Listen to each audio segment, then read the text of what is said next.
Namaste, and my pleasure to welcome you all to the House of Commons once again. I note that I hesitate to call him friend, but colleague Stephen Pound. We are all friends here. Is here. Every man is respected as an individual. Indeed. Be more Hindu, my friend. Even more Hindu. Yes, on occasions such as this, I always repeat my mantra that I'm a cringe-Jew, Christian with Jewish roots, but honorary Hindu. I have just returned from India for my 6th visit in the last 2 years, where I had the pleasure of going on a direct flight from Heathrow to Ahmedabad, which of course was one of those things that Prime Minister Narendra Modi promised when he was here on his last visit.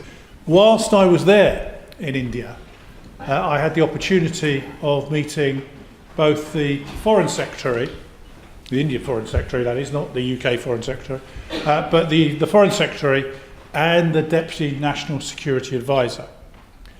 And both of whom made a very important point to me, and one that I'm going to relate to the Foreign Secretary when I get a chance to sit down with him. And that is, as we're concentrating in the United Kingdom on Brexit, there is a feeling across the world, and particularly in our friends in India, that we're taking our eyes off the ball of our world role in terms of security and defence cooperation. That's particularly true because China, right now, is very involved. And I take the view that China is encircling India. I was in Sri Lanka 5 years ago now, when we were the first people to land on the runway of the new international airport, built by the Chinese and policed by the Chinese and controlled by the Chinese. We also went to the international deep sea port, which once again, built by the Chinese and policed by the Chinese. So that's the south of India. We have the proposed economic corridor going through the north, from China through the illegally occupied part of India in Kashmir by Pakistan, through to Europe. That's the second element. And then we've seen what's happening in the Maldives, where China is trying to create a new island, which once again it will control. So it will be the encirclement of India. At the same time, if you followed the news, there have been a series of terrorist outrages that have taken place in Jammu and Kashmir, where more than 25 civilians have been murdered by terrorists, and at least 7 service personnel have lost their lives as well. And I think this meeting, we should express our sympathy to all the relatives and all the victims of this unnecessary terrorism. Equally, there have been already identified no less than 162 terrorist training camps on the Pakistan side of the line of control, training terrorists through state-sponsored terrorism from Pakistan to actually infiltrate sovereign India and cause as much damage as is possible. So I think we can say that there are serious security problems that India faces. This morning at Business Questions, I asked for a statement from the Foreign Secretary or the Minister of State on what we can do in this country to stand shoulder to shoulder with our friends from India against this terrorism. And I think that's something we will be featuring over the next few weeks, because it is vital that we reach out our hand of friendship to all our friends in India and demonstrate that we are steadfast against terrorism. It is relevant, of course, for our Chief Speaker today, which I know he has very appropriate views on cooperation between the United Kingdom and India going forward, and I'm looking forward to hearing what he has to say. This place thrives on free speech and people that want to come along and have their say about democratic, responsible types of interaction. Sometimes that can be controversial, and it's quite right. But what we should be doing is hearing those views and having the opportunity to debate them. Can I welcome you? And it's notable, of course, that, as I say, my colleague Stephen Pound, who I no doubt will say a few words later, has been, say, a good friend of India as well, is here to demonstrate the cross-party nature of what we do in this country. So even if we do have our political differences on the odd occasion, it is important that we stand shoulder to shoulder with India in seeking a better, a more fruitful partnership going forward, actually reuniting as part of the Commonwealth as we leave the European Union behind us in terms of a political tie-up. So can I welcome you all here? I'm delighted to see that we're standing room only once again for this event, and I'm looking forward to the interaction that we're going to have. Jai Shri Krishna. This is a momentous occasion because we are hosting Sri Rajivji here. Please give him a big, big, big applause. Welcome, Rajivji. Thank you. Namaste. Namaste. I'm indeed honored to be here, and thanks to Honorable Bob Blackman for inviting and hosting us. I'm delighted that Right Honorable Teresa Villiers is here. It's a real pleasure. And Honorable Stephen Pound has taken the time. I'm also delighted that a solid group of our community is established here under Shri Satish Sharma and Triptaji and Madhuji. I would like to discuss the post-Brexit climate from a different point of view. We have a lot going on in the areas of hard power, military, trade, etc., between different countries, and India is very active and interested in engaging UK. I want to talk about soft power areas. When you look at brand Modi, it's a global brand, and Britain must engage brand Modi. It's important to ask who voted Modi into power. That's the question. It's a groundswell. It's not some fringe group. It's not something that's going to go away. This is the new India voice that feels it has been suppressed for a few decades, and this voice has come back in a big way.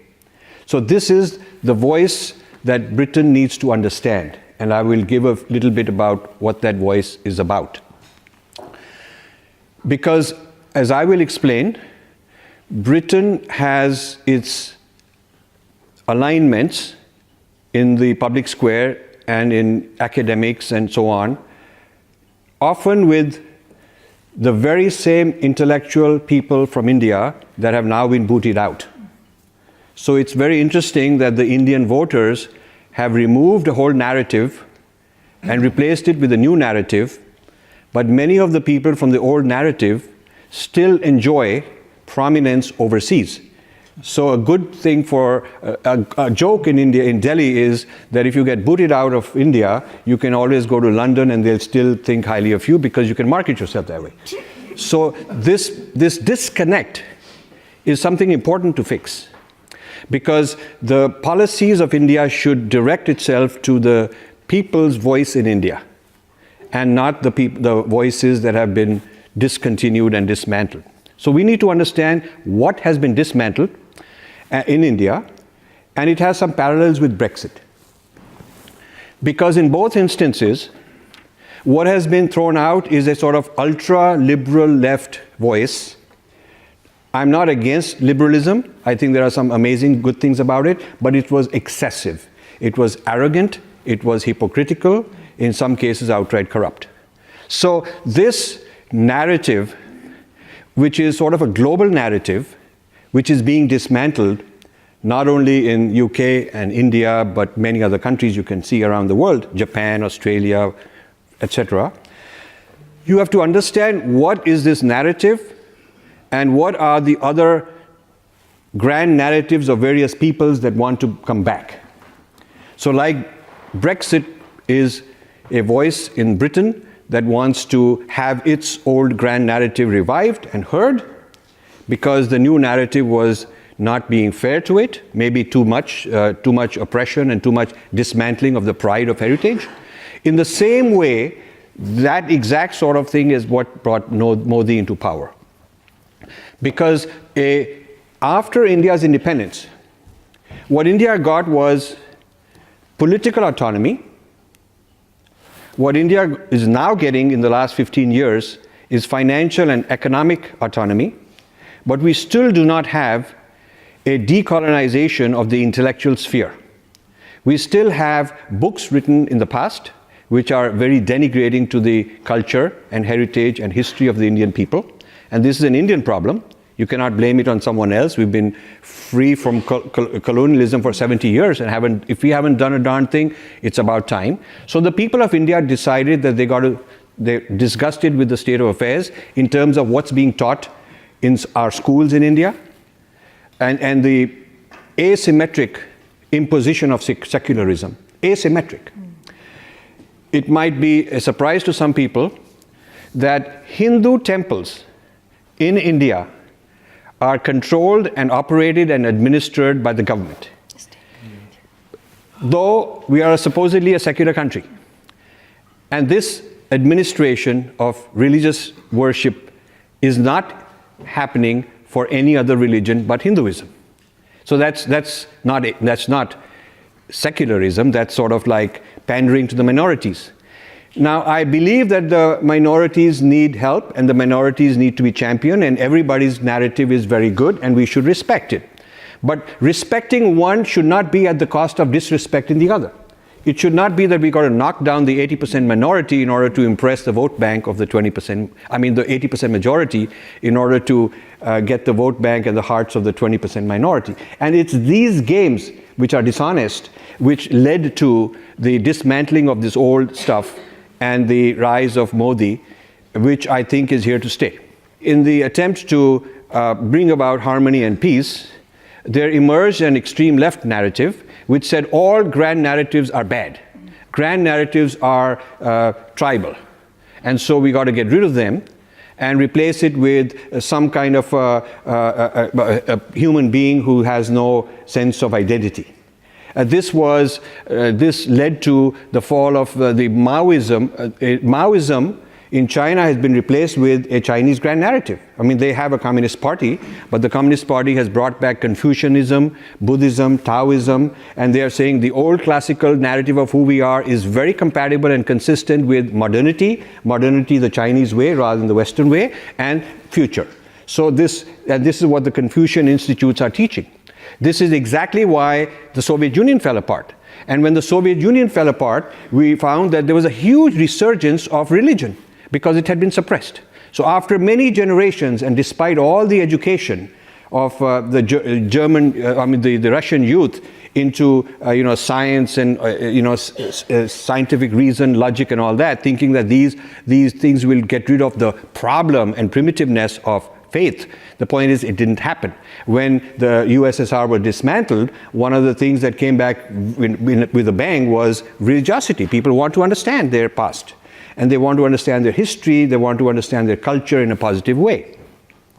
So you see, this sort of overdone secularism, atheism, dismantling the narratives in a very nasty, negative, pejorative way, not in a reasonable way, has backfired. And so my sense is that this dismantling of the ultra-left in India and a similar trend in UK and other places presents an opportunity for a new kind of a cooperation.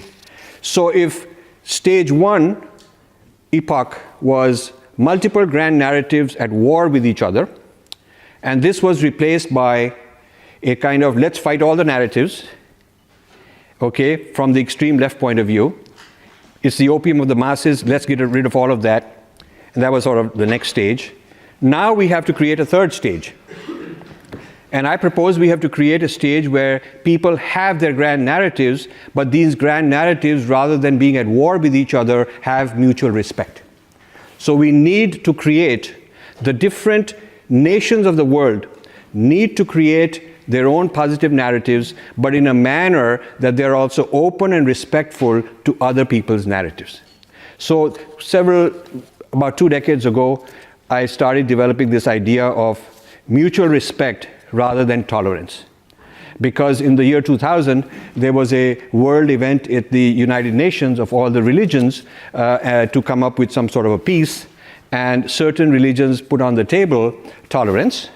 And I was asked by the leader of the Hindu community, the late Swami Dayanand Saraswati, to advise on our position, and I said we should reject tolerance as not good enough, and we need mutual respect.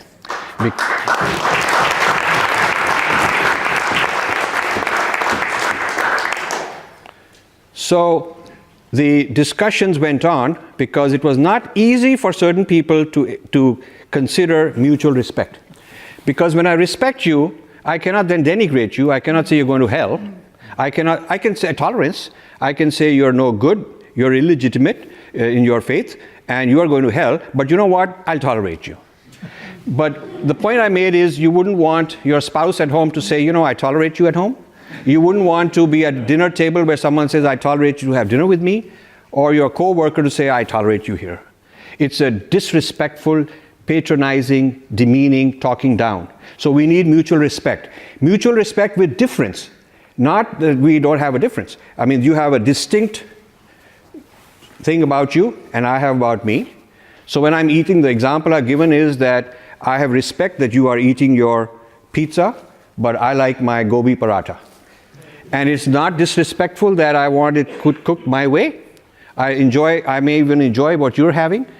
I want my distinctiveness, but it's not just a question of tolerance. I actually respect your cuisine. The same can be done for a lot of things. So this grand narratives with mutual respect is, I think, the way for the future.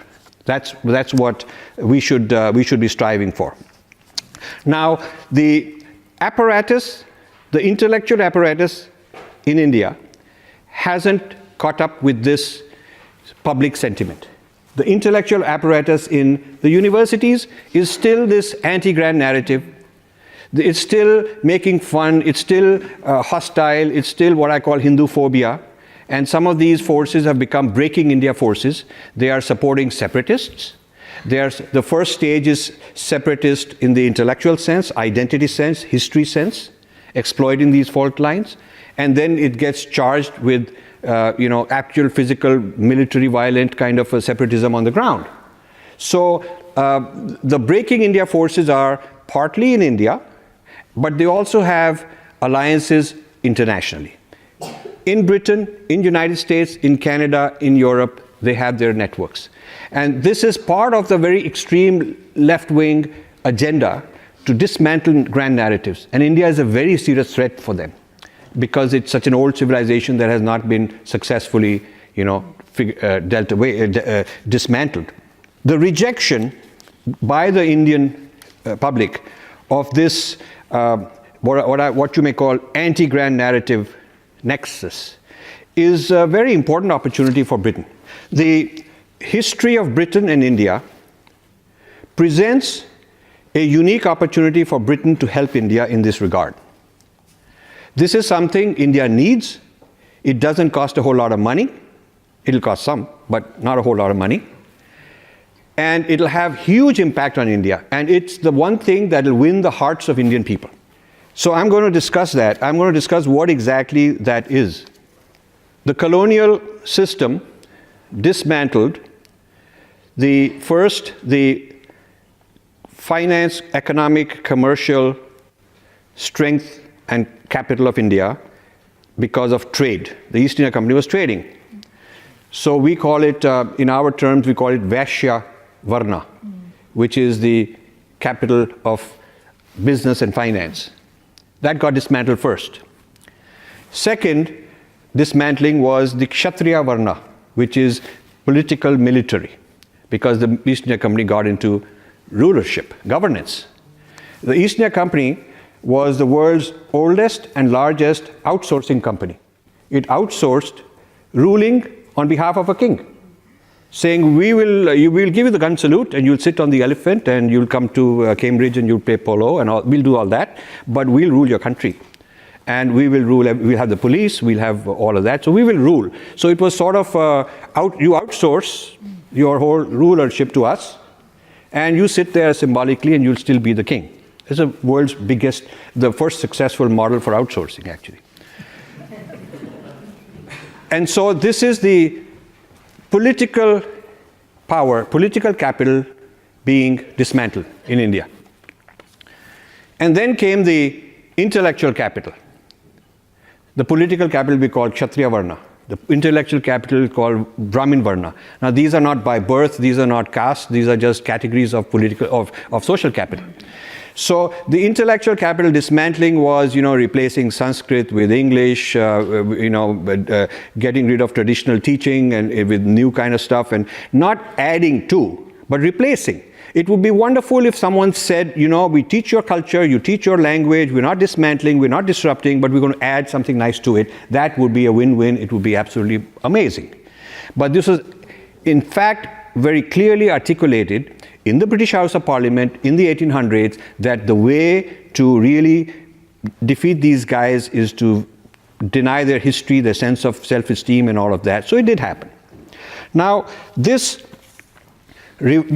depletion of social capital is being reversed with the political capital being brought back through independence and economic capital being brought back in the last 15, 20 years through GDP growth and so on. And now the next frontier is to revive and bring back the intellectual, cultural, the capital of grand narrative.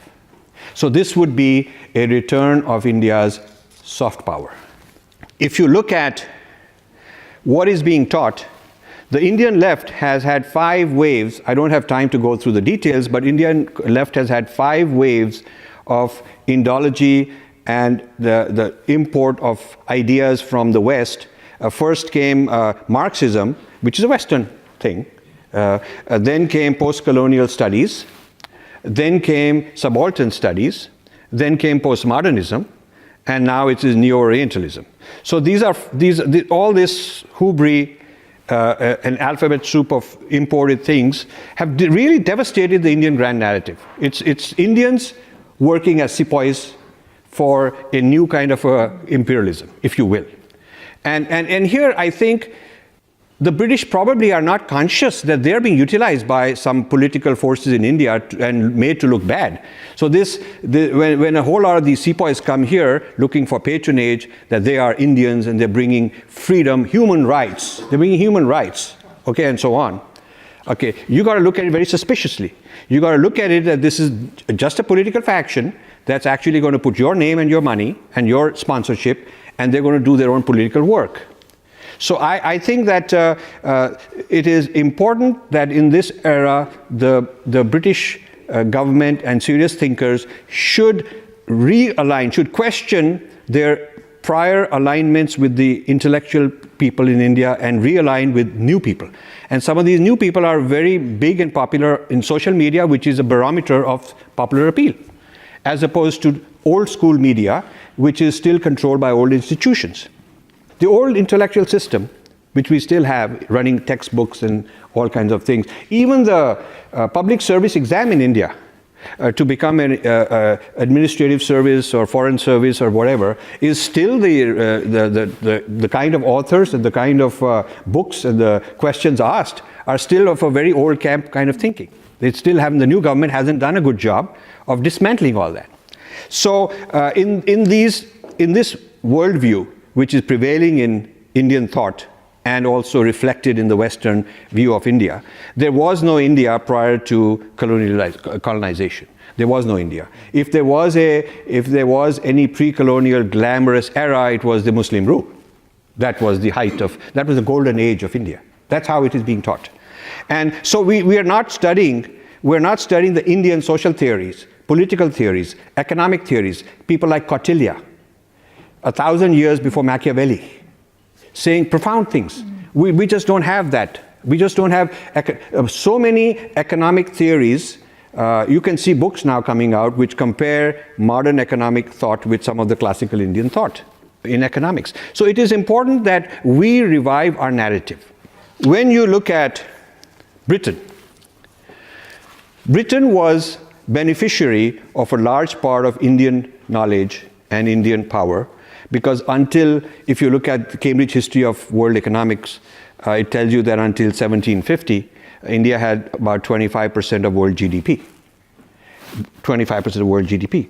And it says that the West, comprising of Europe and North America combined, had less than 20%. And the rest was mainly China. So these were the three big slices. So what happened? And also, when you look at the early European scholars of India, they called themselves Romanticists. And they had a huge romance for India. So it's only later on, 100 years after this romantic period for India, that things became negative. So you can go back to these people and you have tremendous resources. I mean, they respected India's mathematics, astronomy, philosophy, linguistics, botany, medicine, all kinds of stuff. And the East India Company really studied steel production in India. Dharampal the late Dharampal spent a lot of time in libraries in the UK to look at reports from the East India Company measuring steel production, quality of steel, cost of steel, and so on, and even arguing why some of the Indian steel was better and cheaper and should be sent to UK. And some of the major construction projects requiring a lot of steel in Britain were with Indian steel. And Indian textiles, legendary. So if you look at the first two products that made the British Industrial Revolution successful, what are they? Textiles and steel. And what were some of the most important things the East India Company was engaged with in India is textiles and steel. So you see, we have to rethink history. We have to rethink history of what happened and to what extent Britain benefited, not just expropriating capital out of India and not just using it as a large captive market, but also in some of the knowledge transfer. And this knowledge transfer in those days, we did not have patents and intellectual property, and we didn't have lawyers wanting royalty. So it didn't happen that way. When I speak to my American educators, one of the questions I ask is, why was Columbus looking for India? Hardly 1 out of 100 will kind of tell me. They don't know what, So I said he was not certainly going there to teach human rights. I mean, most Americans, you see, and the narrative of India I'm talking about is not like you got to do some new research and come up with new things. The dots exist, but they haven't been connected. So for example, the Arabs acknowledged and respected a whole lot of mathematics and astronomy coming out of India. In fact, many of the Arab texts start by giving the name of what text in Sanskrit or Malayalam that they're translating. And then, 100, 200 years later, some of these texts are translated to Latin. And then we know that they go from there to Northern Europe. And so people like Leibniz and Newton were not out in a vacuum. There were, for instance, the whole theory of infinite series is very well known and respected by historians of mathematics, where it came from in India. The theory of infinitesimals, and these are all pre-calculus. These are all the foundations from which calculus is made. So we need to come up with a global history of how ideas have traveled. How ideas have traveled from west to east and east to west, and we are all human. It's a network. It's sort of like a very slow version of the internet. Things didn't happen in milliseconds. They took a long time. Somebody had to go in a boat somewhere, but they did happen over a long period of time. And we have to acknowledge that. So all of this, connecting the dots and redeveloping a true history of India and India's soft power would be a very important thing that Britain can collaborate with Indian thinkers, and this would be something the Indian people would really, really appreciate as a tremendous gift coming back from Britain. And this, I think, is an important proposal I would like to leave. That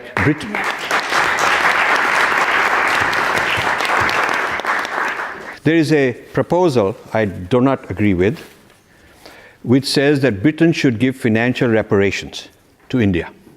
Now, this is not an original proposal. This is every few years some politician, some slick politician comes up with this to get some applause because it's emotional. But let me tell you, and this has been around since Indira Gandhi's time. When I was in school, they used to talk about it, and we all kind of wow, wow, wow, you know.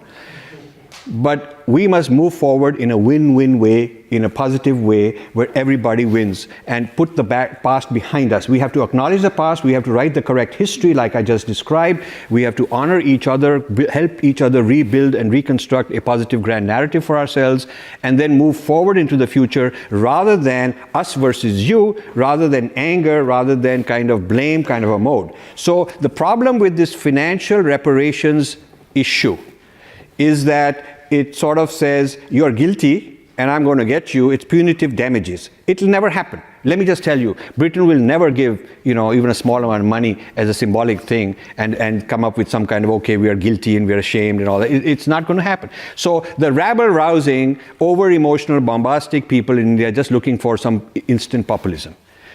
I would replace that with something far more important, far achievable, and I call it soft power reparations. That's a term I'm introducing for the first time today. What we should ask for is soft power reparations, not financial reparations. Soft power reparations means the narrative of India, what we teach in our textbooks, what Britain teaches in its textbooks, the ideas of history, these all to be set correctly. Not exaggerated, but set correctly. And this kind of intellectual exercise is just honesty. It's just a sign of being honest. And it doesn't cost money.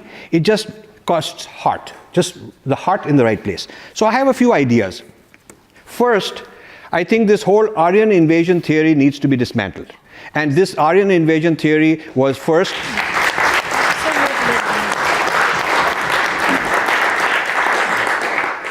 This was the early British Orientalists never proposed such a theory. I mean, they were fond of Sanskrit. From William Jones onwards, they loved Sanskrit texts, but never they said, you know, that we are some Aryans who brought it to you and all that stuff. It was never done. This happened later with Max Miller. He's the one who kind of fathered this theory, and this was encouraged by Queen Victoria. But it was great news, saying, wow, this is a discovery. If we brought civilization to them in the ancient days, well, we are just bringing more civilization now. So the Germans, what they got out of this Aryan theory is a sense of nationhood.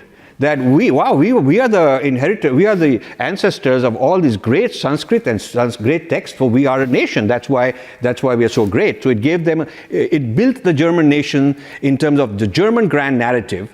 And of course, then Hitler took it into a different turn, which is a horrible thing, because he appropriated this idea for a very nasty purpose.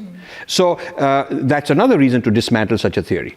What the British got out of it is saying, thank you, Max Miller, this is good, because while you guys get a sense of grand narrative for your nation, what we get is legitimization for the empire. Because we can say, you know, this is colonialism 2.0, because once before we went there as Aryans to civilize you anyway, then we didn't have cricket, but we brought you Sanskrit. And now we can give you cricket, and we can give you English language, we can give you more.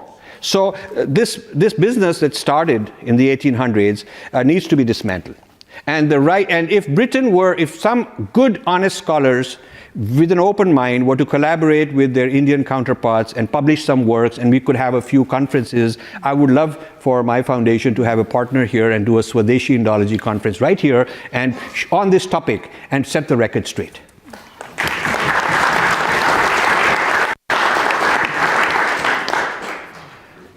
You know, in World War I, 1.3 million Indian soldiers fought on the side of the Allies.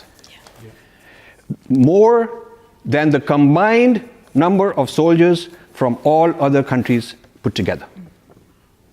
And there is no memorial to them in Britain. The same sort of statistics also for World War II. Now, what a great soft power move it would be for the British government to say, let's work together and let's produce a real solid monument. It's not out of blame, anger, guilt, or any of that stuff, but just to honor those people. 75,000 Indian soldiers died in World War I fighting on the British side, and another 70,000 were seriously injured. This is a very high casualty. And let me also tell you this. Many military historians feel that if it weren't for such a large number of brave Indians, Britain would probably have lost the war. And Britain would probably have, this means, ended up as a German colony. And today we would be sitting here speaking German. So this is pretty serious stuff. That a huge event, twice in the 20th century, our community did. Our ancestors did this. Most of them Hindus. We did this. And there ought to be, at least for emotional, psychological reasons, there ought to be a nice memorial some way. So this is another kind of an example of what I'm talking about. Very concrete, soft power reparations. I believe that next year, April 19th, 2019, will be the 100th anniversary of the Jallianwala Bagh massacre. That was a huge massacre that General Dyer ordered, a peaceful gathering in Amritsar, and a large number of people were brutally killed, fired. What we also need to be ashamed of is that the actual bullets were fired by Indian sepoys. Indian sepoys killed their fellow Indians in very large numbers throughout the British time. And this Jallianwala Bagh is not just a disgrace for one man, General Dyer, but also for all the Indians who sold out to do this dirty work. And we generally don't complain about these sepoys, but we should, because the modern intellectuals who are colonized, who are bringing the same kind of anti-Indian grand narrative, are basically sepoys 2.0. That's who they are. They are the Breaking India forces. So this business, so what could we do? So something positive could be done. We should have a conference, or we should have something to memorialize what happened 100 years ago. In Germany they teach a Holocaust, and they teach it with a kind, not that it's somebody's fault. It's like it happened. We don't take ownership of it. Something in the past happened. It won't happen again. Let's move on. In the United States, there's a lot of white-black reconciliation where they teach slavery. It happened in a previous generation. It was a horrible thing to happen, and we've now made sure it won't happen again. So having set the record, let's not have this undercurrents of anger and hatred and all that. Let's move on. Let's just move on together. I think it's time that the Indians got out of this old negativity towards the British. It's time that the British acknowledged what has happened. It's time that we worked together, and that is what I'm calling soft power reparations. And the benefit will be we will move forward in a win-win way, positively, as collaborators. That's what I would like to happen. There are certain negative things that Britain should stop doing, because these things were part of the old Indian elite, intellectual elite, wanting these things. And those people have been thrown out, and Britain should stop. For example, this whole overdone, caste oppression, we got to fix their caste problem. Well, in the United States, there is this US Commission on Religious Freedom, and I had a closed-door meeting with them recently, and I told them about, oppression in the United States. And they had never mentioned one sentence of that in any of their reports over the last 15 years. And I mentioned that some of this, overdone support for Christian evangelism in India is very nasty, because that kind of evangelism is not a true change of the heart towards another faith, which is fine. But it's really a pejorative hitting. It's sort of like a kind of a militancy to denigrate and bring down the traditions of the country. And I showed them some evidence, and they were surprised, because they had never heard of this before. No one told them this before. They were being fed things through their channels, which were self-serving. So I think there are certain networks, institutional alliances that need to be dismantled.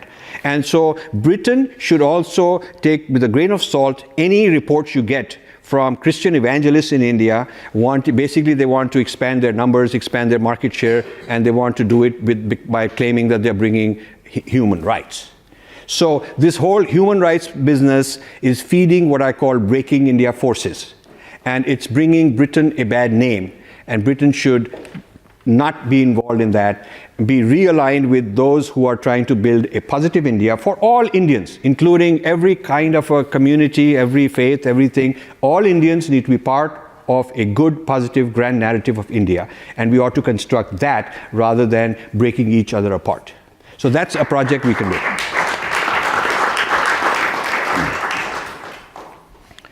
You know, Britain missed the boat on the globalization of yoga. Americans did it first. Now in the 60s, the Americans discovered that this is a great thing, and then it's taken them a couple of decades, and now there's this globalization of a kind of an Americanized yoga. But Britain had 200 years to do it. Could have been more open-minded and said, you know, these guys, they got something nice also about them. And so it's not just money we can take out of them, but also they have some very nice culture. And this is very good for humanity. Maybe a 200 years, if there had been 200 years of yogis all over the world, perhaps we would have been a more peaceful world. Yes. Perhaps Britain missed the boat on the yoga revolution and let the Americans do it. And now there is more happening. The cutting edge of mind sciences, cognitive science, neuroscience, is basically taking lots of Indian techniques, advanced meditation, you know, chakra techniques and tantra techniques and so on, and really doing a neuroscientific empirical studies on it.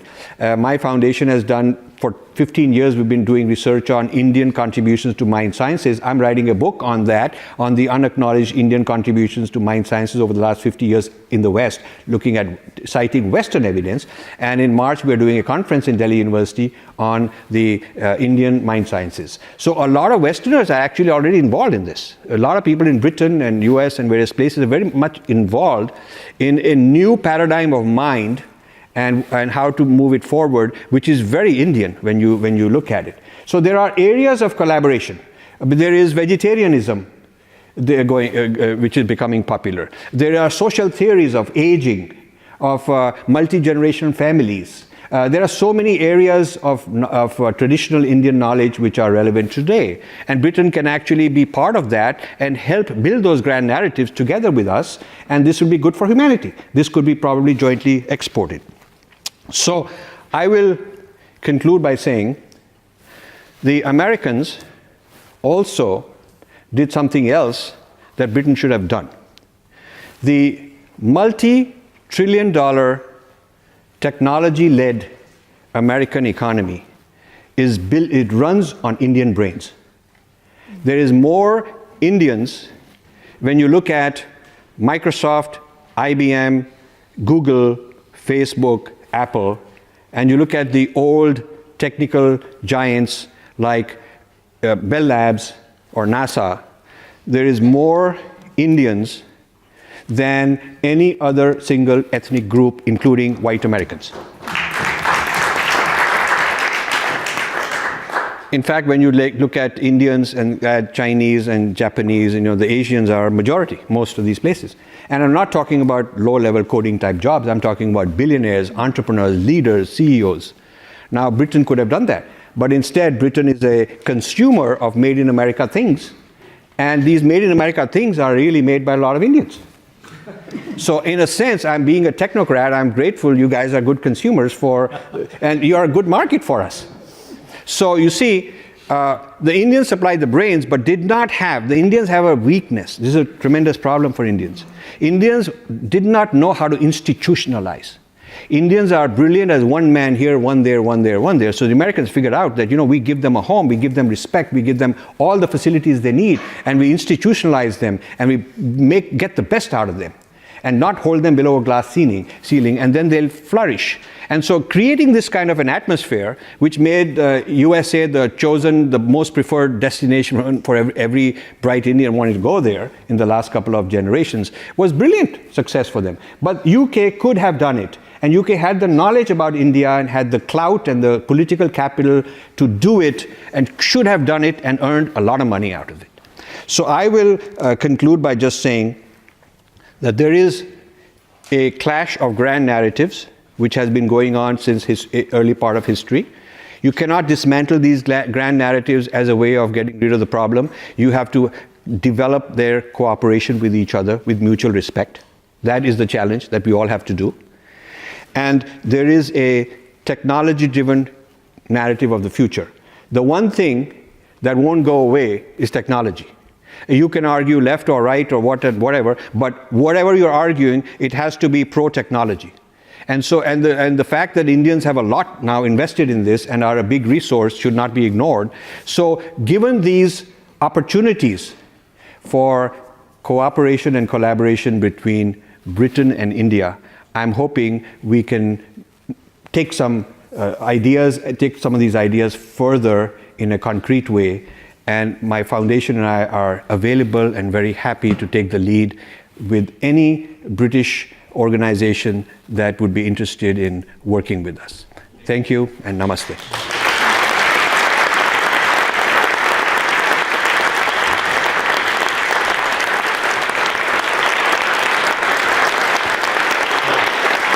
Thank you. Thank you. Thank you. What an extraordinary occasion. And how wonderful it is for me to see the Aarti lit here in the Palace of Westminster, and not just see the illumination that flows from there, but also to bask and bathe in the intellectual illumination that we've heard today. What we've actually had is the grand tour d'horizon of global India, India in the world, India emerging, India in the 21st century. Is there any stranger relationship than this country and Mother India? We're very, very deeply connected. Once a year we gather together to celebrate our divorce, which I think is bizarre. But we call it Indian Independence Day. But we're there, we're gathering for it. But in many ways, for me, the quintessential coming together of those two cultures expressed in Bishan Singh Bedi's Indian cricket team of 1977. Because there you had the Indian family tradition, two brothers batting at number 2 and number 3. You had a Parsi wicketkeeper, you had a Sikh captain, but you also had the game of cricket, which was slightly brutal, the way that the British had played it. It was fast and it was aggressive. But in that test team, you had Chandrasekhar, Venkataraghavan, Eripillai Prasanna. Yes. You had even... And if you wanted to actually have a bit of seam, you had Karsan Singh Gavri and you had Madan Lal, and of course, maybe Sachin Tendulkar should throw it off. But look, the point being that India had taken something from this country and had shaped it and crafted it and changed it utterly and totally and for the better. And for me, it may seem odd to think of cricket as being the sort of the paradigm of the change in our relationship. But just look at one of the greatest Indian films of the last few years, that great cricket match, if you remember Lagan. And that actually sums it. But for me, it's also something else which brings it very, very close to what we were talking about.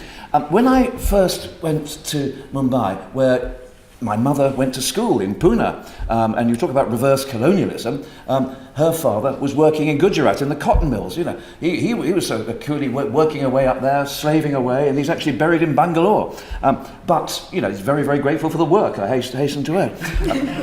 But when I went in there and I saw that statue of Jamsetji Tata, and I was fascinated by this man who from nothing had worked his way across the Atlantic, had gone to Pittsburgh, had gone to Pennsylvania, had gone to Youngstown, and he'd walked around the Bethlehem Steelworks with his notebook, writing down how to make steel. And the American said, "Who's that little Indian guy over there? Take no notice of him." He said, yes. Wrote it all down, went back and did it 10 times better and for half the price. And invented something else. He went to Western capitalism in its rawest, red-hot furnace mode, but he added something to it, which was quintessentially Indian: corporate social responsibility. CSR hadn't existed before. There was a bit of philanthropy occasionally, there was a bit of guilt motivation, but there wasn't the principle of CSR. The Tatars invented it. You have to see India in the context. You cannot deny the past. And I think, sir, you are so absolutely right to actually go forward, you know, based on empiricism of the past, but also to acknowledge and accept that. And I think you mentioned Jallianwala Bagh. anyone who's actually stood in that tight, constrained, narrow courtyard, anyone who's actually seen the well, where the bullet holes are still there from the machine gun fired from the armoured personnel carrier under the direct command of General Dyer, anyone who's seen that, has actually seen the letter on the wall there from Rabindranath Tagore, the greatest poet, certainly, of that century, I would say.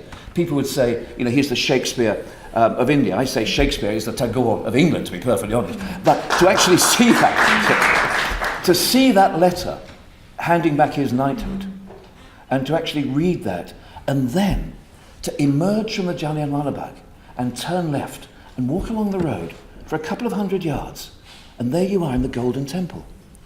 There, where the mist rises slowly from that lake, where peace exudes from every brick and every stone, where solemnity and solidity and decency persist and pertain.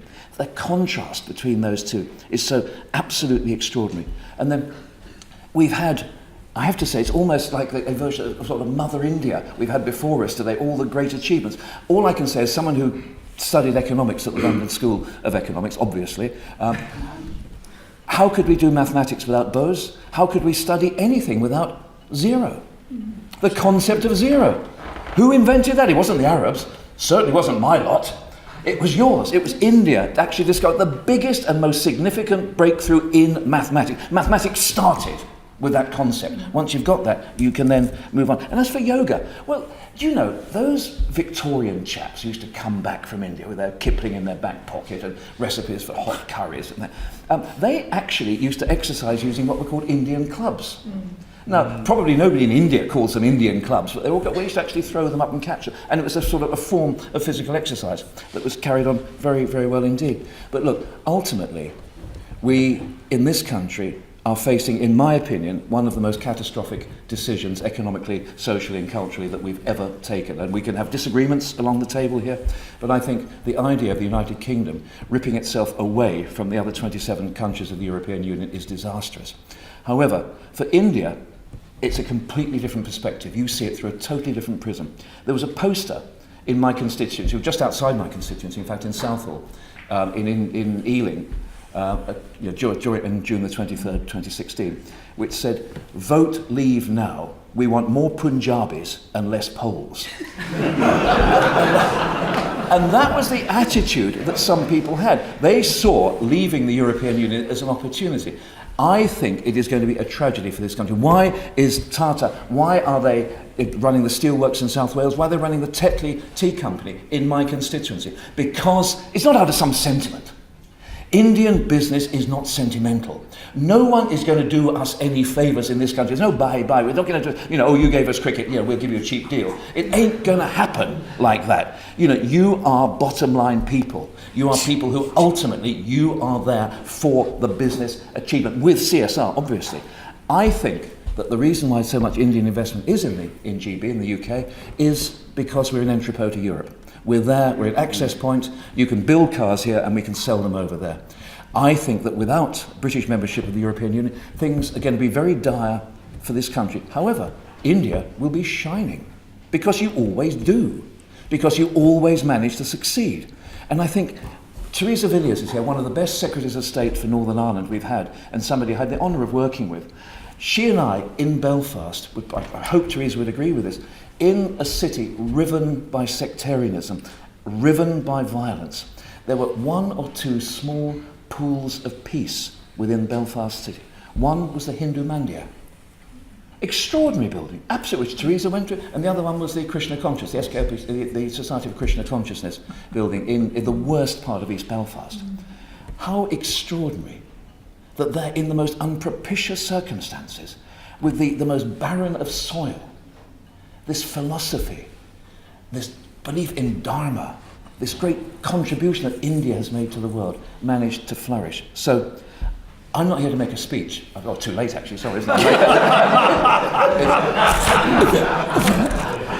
I'm here to say thank you, and to also say, it has been, Rajivji, it's been an honour to sit at your feet today.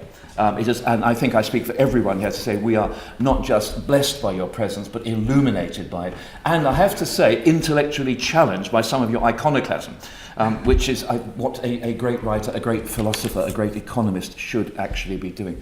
But I want to thank you all for coming along here, for being proud of your culture and your community, and for remembering the most important thing about communities in this country, that you integrate, but you don't assimilate. You never, ever forget what makes you original and it makes you unique. Yes, you're good citizens, you're good corporate citizens. You pay your taxes. Well, most of you pay your taxes, I'm sure you do. I'm sorry, those of you who don't have a really good accountant pay your taxes. But We don't have an Indian accountant. But are there any other sorts of accountants? It's a ridiculous question. If you haven't got a Patel in the accounts room, what's the point? But you've never ever lost that which makes you special, that which makes you unique, and that which I would say, in all honesty, makes you, in my opinion, perfectly placed to be India shining in the 21st century. This country, post-Brexit, faces problems, faces troubles, faces difficulties. India, post-Brexit, I know, will continue to grow because it's what India does. Thank you.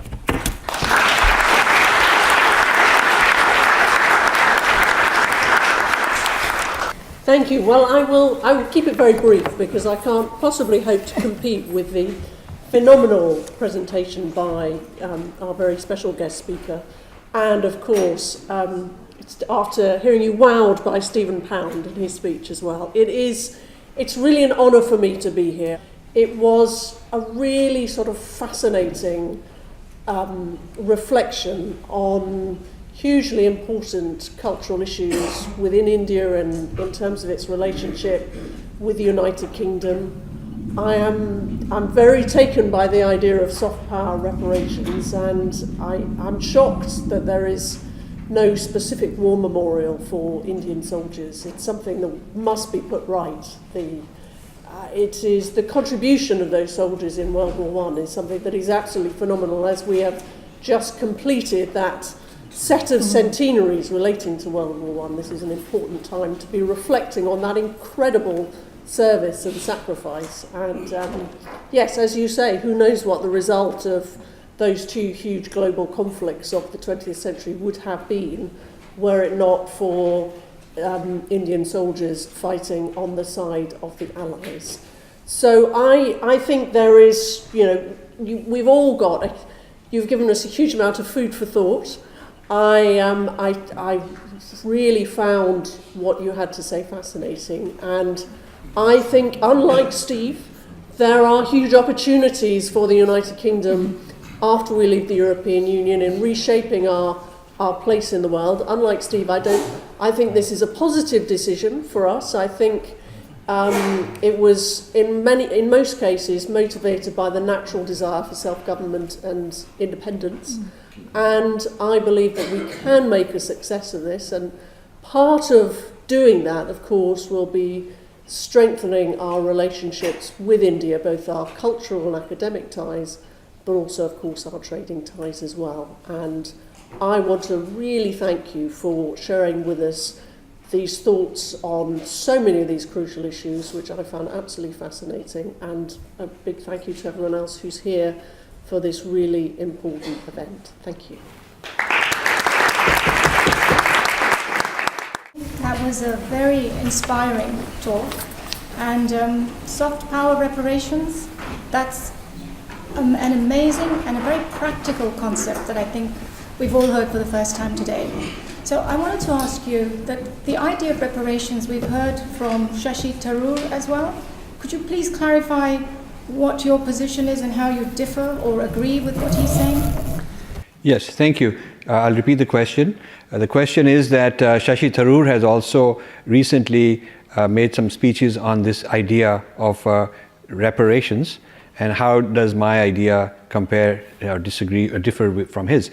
Shashi Tharoor's proposal would not change anything about Indian history. India's sense of itself, India's recovery of its grand narrative. Mine are extremely concrete proposals, they are actionable, and both countries will benefit. Thank you.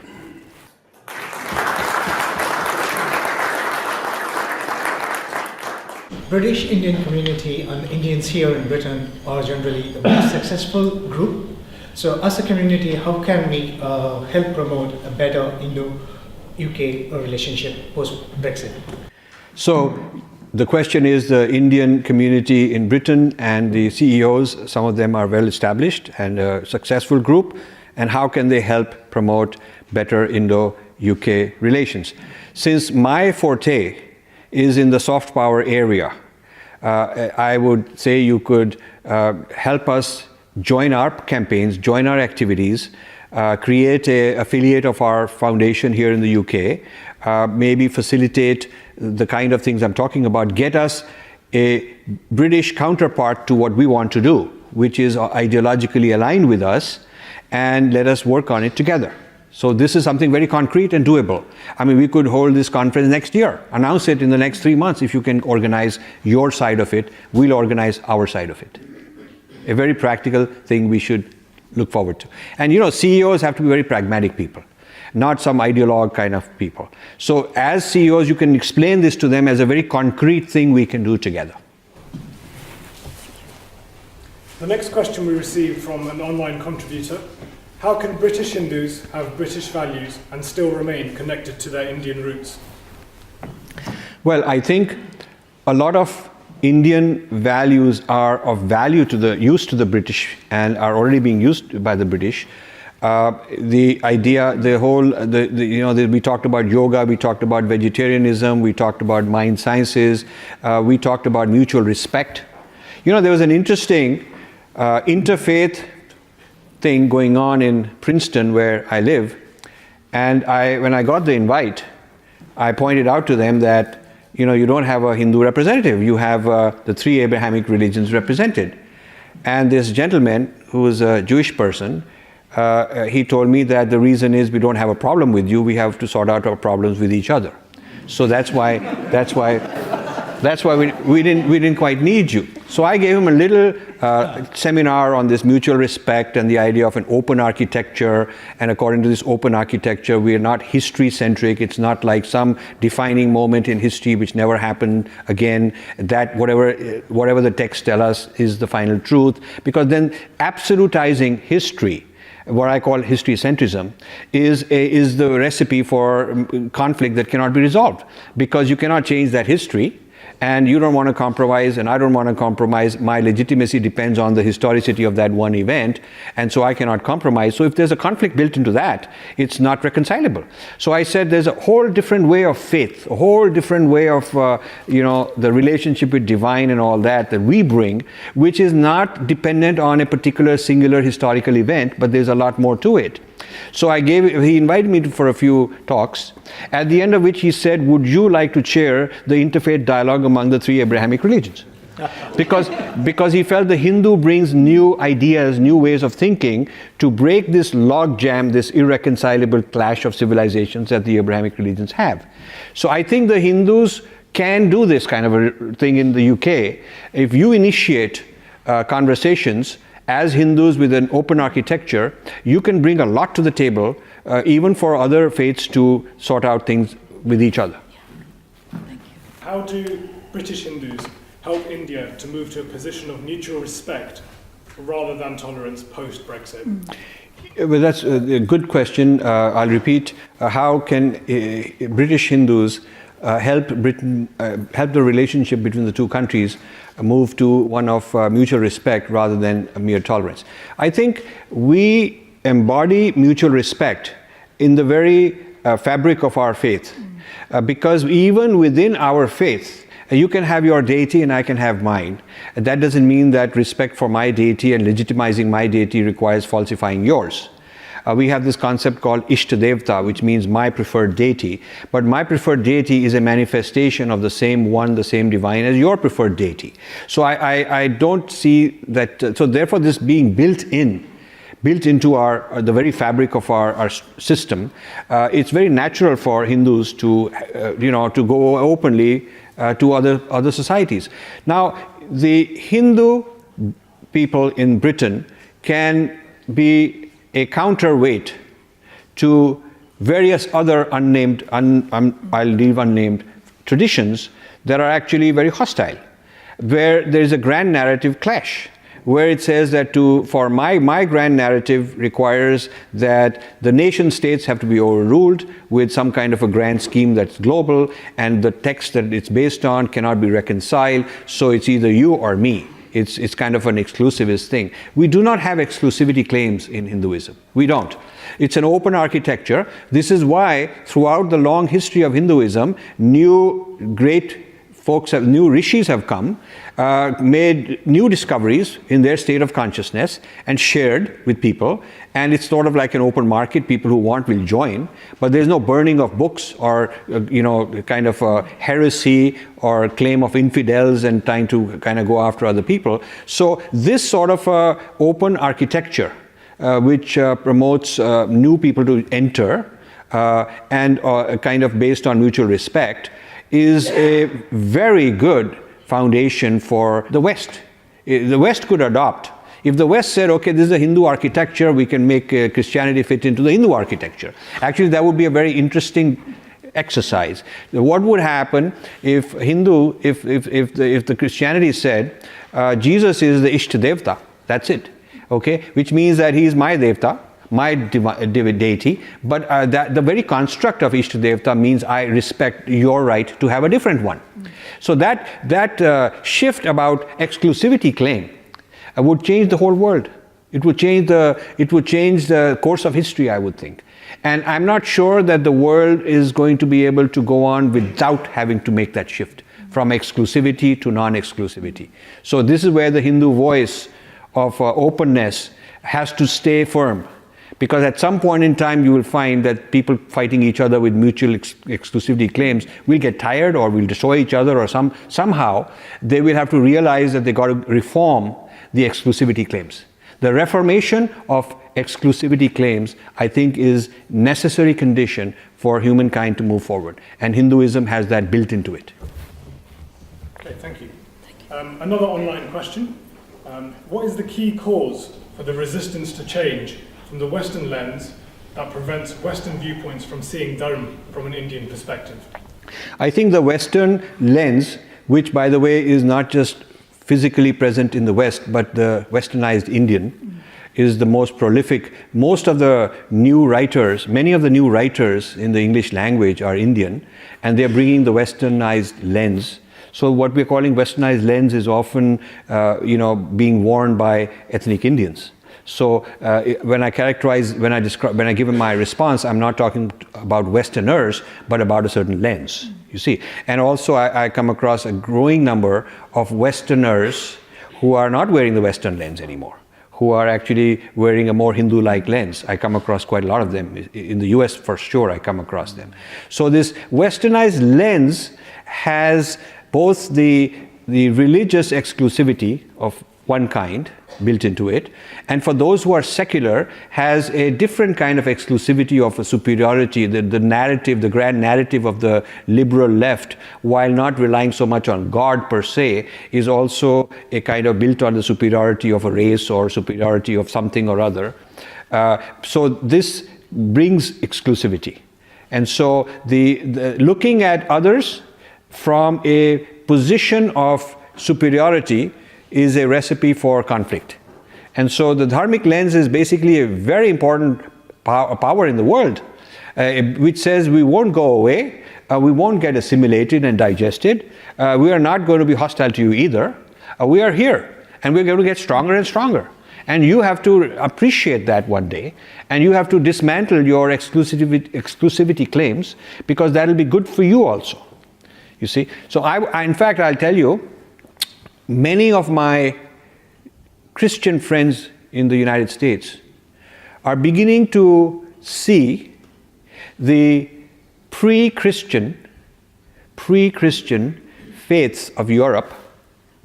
What were the Celtics, the Druids, and a whole lot of these? They were very Vedic. They were very Veda-like. And the Christianity is actually a Semitic religion from south of the Mediterranean. It's really not a European religion. We talk about the invasion of somebody who came to India and invaded us and colonized us, and it happened so long ago that we've forgotten and we've accepted them. Actually, Christianity invaded Europe. Christianity colonized Europe, a very brutal way. The Romans were the carriers of this. The Romans were the carriers who transmitted a Semitic, Middle East desert religion into a very fertile European terrain, and they pejoratively called them pagans, but they had women priests. They had open architecture. You could have your own faith. You could have your own deities. They all believed in the divine. They had their own ethics, and it was all kind of. They also need to be decolonized. There needs to be also a kind of a revival of the grand narrative of the pre-Christian white European people.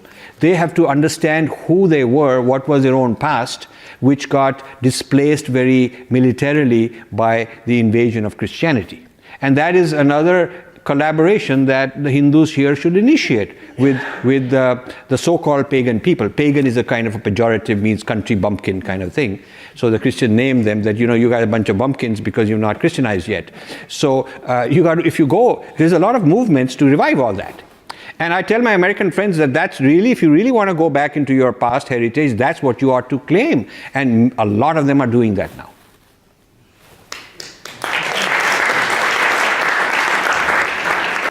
The British have their heritage maintained well for future generations.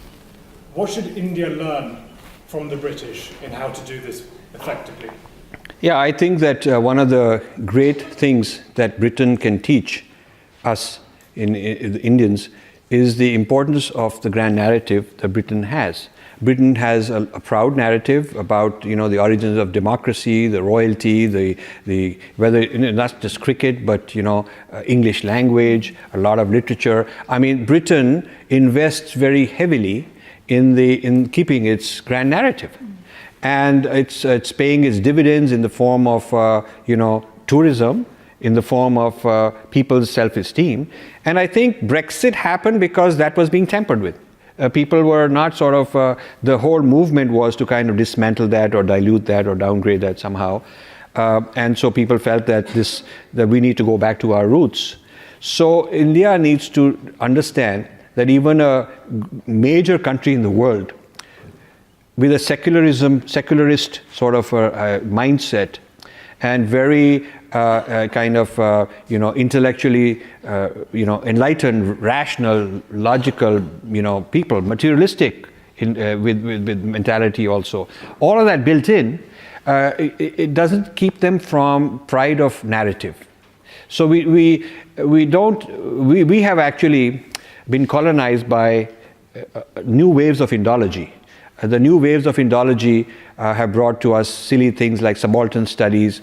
Subaltern studies, I mean, it's just basically saying keep breaking down communities into smaller units and empower them until you got nothing left. There is no unity left. That's a silly thing.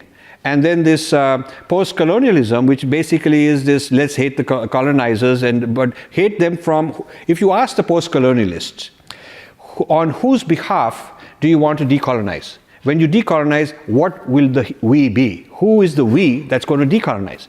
They have a hard problem, a very difficult problem saying it's the Vedic heritage that's the we want to restore, because they don't want that.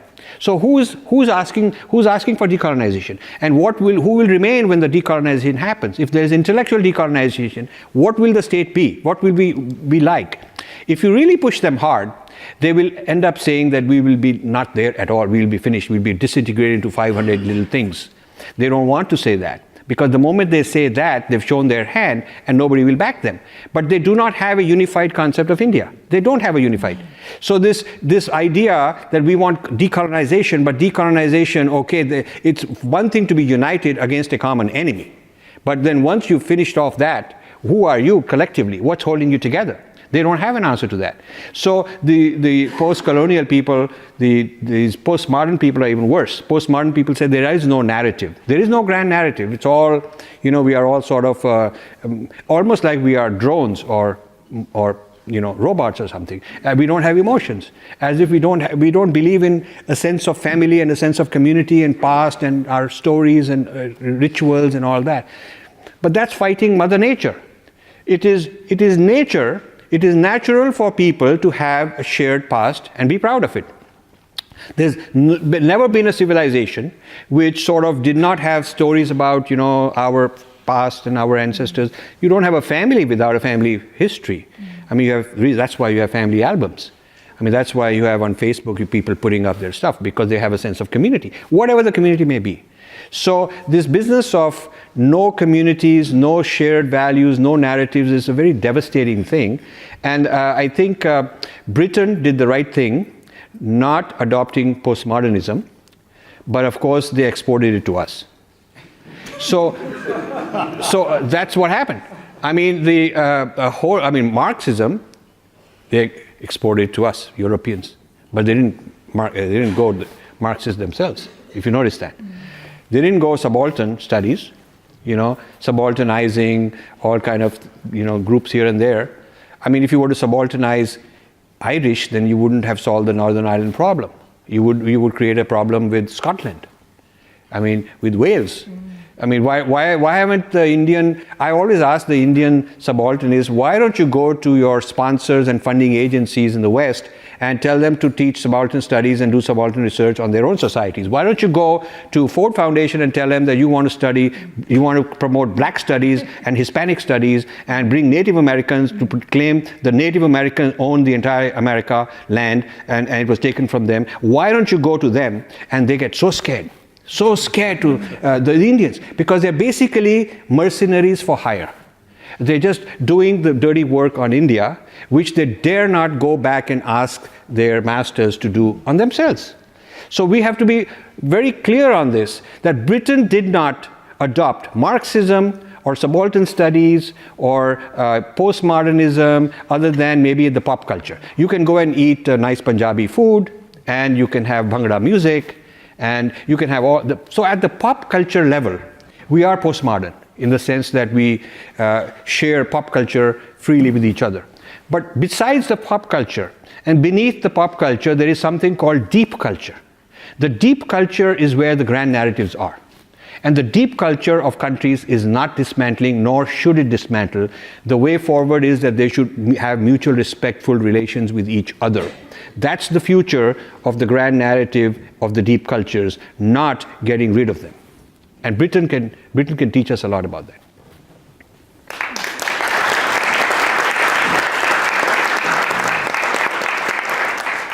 In the context of a post-Brexit world, with a strengthening Indian narrative,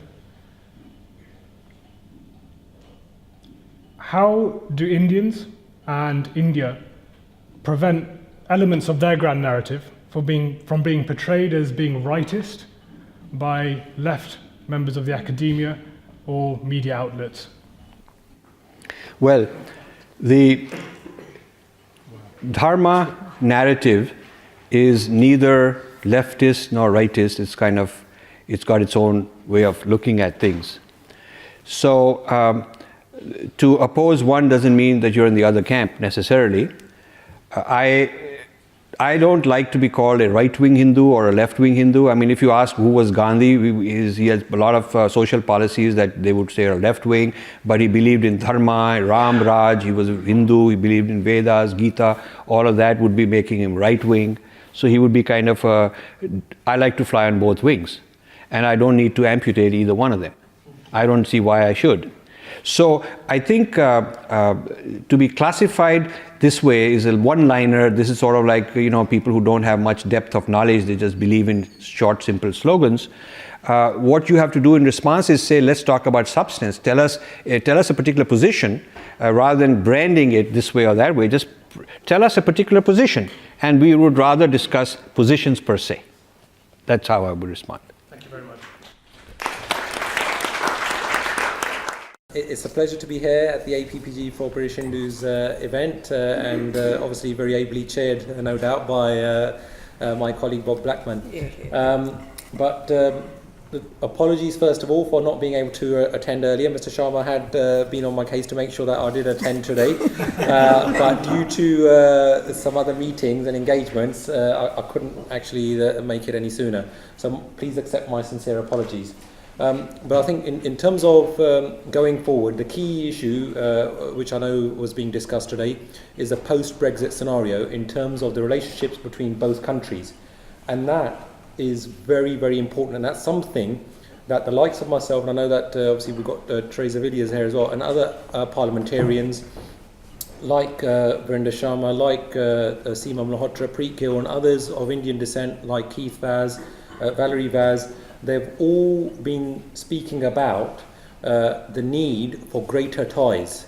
And there are, I know that I'll end up missing out various names in terms of parliamentarians. Now that I've started, I better a few others have popped in my head, like Shailesh Vara and also Barry Gardner and others, who have been working assiduously to ensure that the ties between both nations post-Brexit is something which is high up on the agenda for both governments. And obviously post-Brexit, everything is going to be up for grabs once again. In terms of those trade relationships will be redrawn, and it won't be that we'll be obviously interacting through the EU, it will be government to government. So those of us, like myself, who have our ancestry obviously emanating from India, because my parents themselves were immigrants when they came here in the 70s, so we want those closer ties, and we want to have those greater links. But that will only happen if like-minded individuals like us actually pursue that with vigour. Thank you very much for allowing me the opportunity to speak, Ms. Sharma, but also I would like to wish you well in future endeavours, and I hope that the APPG for British Hindus, as and when you have future events as well, that you'll find a friend within the MP for Slough as well. But thank you very much for listening intently, and thank you for allowing me. It will be most appropriate, because he has worked hard in putting this event together. I'd like to invite Pandit Satish Sharma to have some concluding remarks, please.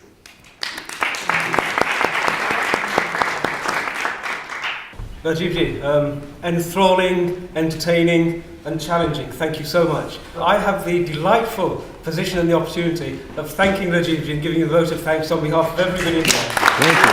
Thank you.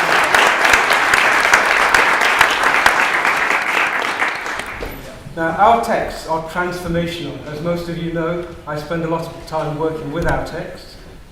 Transformation means the person becomes a completely new being, and you see how they work. Rajivji is often the example I use of a transformed person, somebody who has steeped himself in our ancient literature and practices and is now contributing in a manner which is uniquely Hindu. In that vein, we have taken Rajivji's roadshow to Oxford, and there is an event tomorrow at the Randolph Hotel at Oxford to do with decolonising academia.